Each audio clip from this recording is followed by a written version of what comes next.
ঢাকা মাওয়া এক্সপ্রেসওয়ের মুন্সিগঞ্জের শ্রীনগর উপজেলার শোলগড় যাত্রী ছাউনি এলাকায় দ্রুতগতির প্রাইভেট কার উল্টে ৩ জন নিহত হয়েছেন। এছাড়া আরও একজন আহত হয়েছেন। নিহত ব্যক্তিরা হলেন প্রাইভেট কারের যাত্রী রাইসা আক্তার, আরমান হোসেন ও তানজিল। এই ঘটনায় আহত হয়েছেন প্রাইভেট কারের আরেক যাত্রী রবিন হোসেন। তার বাড়ি ফরিদপুর ভাঙ্গা উপজেলায়। সে ঠান্ডুর ছেলে। বৃহস্পতিবার ২১শে আগস্ট সকাল ৬টার দিকে এই দুর্ঘটনা ঘটে। শ্রীনগর হাইওয়ে পুলিশ ও ফায়ার সার্ভিসের স্টেশন অফিসার দেওয়ান আজাদ এ তথ্য নিশ্চিত করেছেন।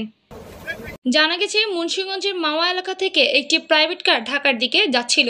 পথে শ্রীনগর উপজেলার শোরঘর এলাকায় প্রাইভেট কারটি চাকা পাংচার হয়ে গেলে সড়ক বিভাজনের সাথে ধাক্কা লাগলে দুর্ঘটনায় ঘটনাস্থলে ২ জন নিহত হয়েছেন।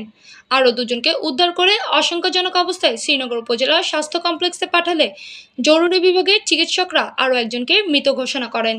এছাড়া আশঙ্কাজনক অবস্থায় হাসপাতালে ভর্তি করা হয়েছে আরও একজনকে। আহত ব্যক্তির অবস্থা গুরুতর বলে জানিয়েছেন চিকিৎসকরা।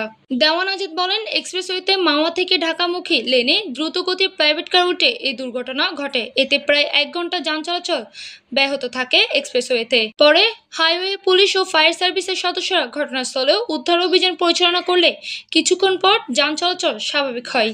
চাকা পাংচারের কারণে নিয়ন্ত্রণ হারিয়ে এমন দুর্ঘটনা ঘটেছে বলে প্রাথমিকভাবে ধারণা করা হয়েছে হাইওয়ে পুলিশ।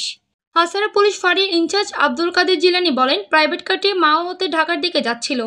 চাকা পাংচার হয়ে যাওয়ার কারণে নিয়ন্ত্রণ হারিয়ে সড়ক বিভাজনের সাথে ধাক্কা লাগে প্রাইভেট কারটি। প্রাইভেট কারের ২ যাত্রী ঘটনাস্থলে নিহত হয়ে অপর একজন হাসপাতালে নেওয়ার পর মারা যায়।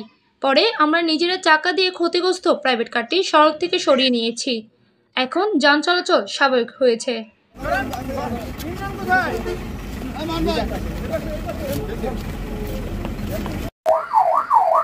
ঢাকা মাওয়া এক্সপ্রেসওয়ের ষোলগড় যাত্রী ছাউনির সামনে ঢাকামুখী একটি প্রাইভেট কার উল্টে যায়। ঘটনাস্থলেই ২ জন মারা যায়। আহত মুন্সিগঞ্জ প্রতিনিধি আনিসুর রহমান ডলিনের পাঠক তথ্য ভিডিও চিত্রে PA ৭২ টিভি।